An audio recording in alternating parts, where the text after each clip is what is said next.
хаты. Қош бол, қымбатты апатайым, бұл менің өлер алдындағы хатым. Егер сен мұны ала қалсаң, ұлыңды бұл дүниеде жоқ деп білгейсің. Мен сенің және отанның ұлы ретінде қаза таптым.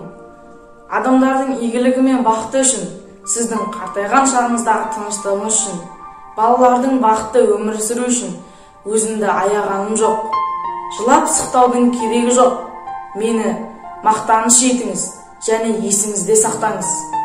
Өсіп келе жатқан жастарға өзіңнің ұлың болғанын, ол өзін аямай, солардың бақытты қуанышы үшін өз өмірін қиған айтып беріңіз. Осы хатты сізге жазып отырмын, қатты тынышсызданамын. Менің істеп үлгере алмағанымды жолдастарым аяқтап шығатынына берік сенемін. Фашистерді жер бетінен жоқ етеді.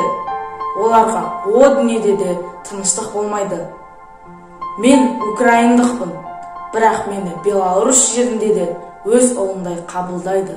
Соңғы рет құшағына сүйемін.